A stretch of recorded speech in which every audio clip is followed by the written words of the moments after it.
साथियों मतलबी लोग आपके नहीं आपकी हैसियत के साथ होते हैं। साथियों किसी भी इंसान को तभी गलत ठहराना जब आप उसके बारे में सब कुछ जानते हो, और तब नहीं जब आपने उसके बारे में दूसरों से सुना हो। साथियों ये सिंपल सा नियम याद रखना, साथ देने वाले कभी हालात नहीं देखते और हालात देखने वाले कभी साथ नहीं देते। देखिए, जमाना आपसे कहेगा कि भलाई का जमाना नहीं है, लेकिन फिर भी तुम भले बने रहना, क्योंकि बुराई की वास्तविक हार इसी में है कि कुछ भले लोग अंत तक अपने पाले में डटे रहें। साथियों कौन कब किसका और कितना अपना है, ये सिर्फ वक्त बताता है। देखिए, एक सही औरत कभी भी अपने पति को तंग नहीं करती, बल्कि उसे तंगी से निकालने की कोशिश करती है। साथियों बेटी को मायके से विदा करते समय हर कोई पूछता है कि बेटी को छूट तो नहीं रहा, लेकिन उस बेटी के जी से पूछ के देखो, इन बाजारू चीजों का क्या मोल, उसका तो संसार पीछे छूट रहा होता है। साथियों जिस इंसान के अंदर पैसे की गर्मी होने लगे, तो सबसे पहले उसके रिश्ते जलकर राख होते हैं।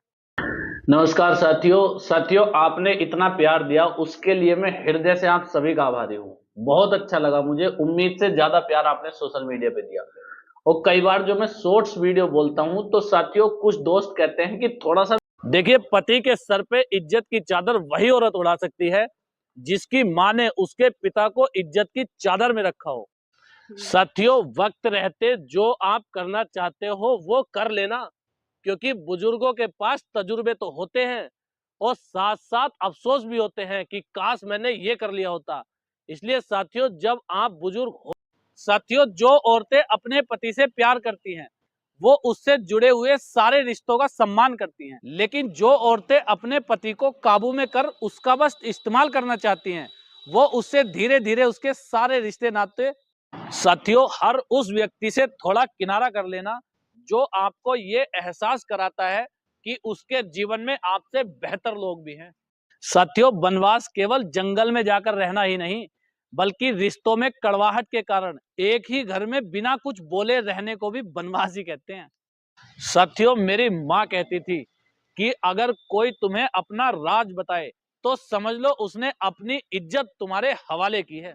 साथियों ये बात भी ध्यान रखना, ये जरूरी नहीं कि आपकी खैरियत पूछने वाला हर इंसान आपकी खैरियत ही चाहता हो। साथियों संघर्ष सिर्फ नौकरी के लिए नहीं, खुद को स्थापित करने के लिए भी करना, ताकि समाज को बता सको कि कमजोर हम नहीं हमारा वक्त था।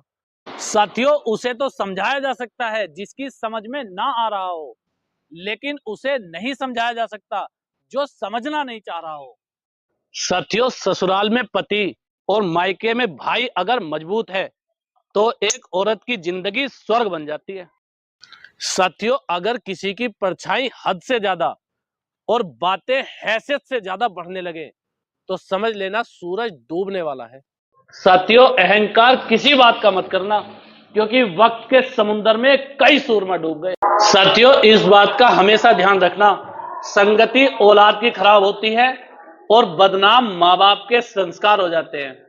साथियों इस बात को कभी मत भूलना, पद और पैसे का सम्मान सिर्फ आपके सामने होगा और आपकी पीठ पीछे केवल आपके व्यवहार का ही सम्मान होगा। साथियों अगर आपके घर में बेवजह महाभारत होती है तो उस महाभारत का हिस्सा मत बनना, बल्कि घर में छुपे शकुनी को पहचानो। साथियों वक्त रहते जो आप करना चाहते हो वो कर लेना, क्योंकि बुजुर्गों के पास तजुर्बे तो होते हैं और साथ साथ अफसोस भी होते हैं कि काश मैंने ये कर लिया होता। इसलिए साथियों जब आप बुजुर्ग हो जाओ तो आपके पास तजुर्बे तो ज्यादा से ज्यादा होने चाहिए और अफसोस कम से कम होने चाहिए।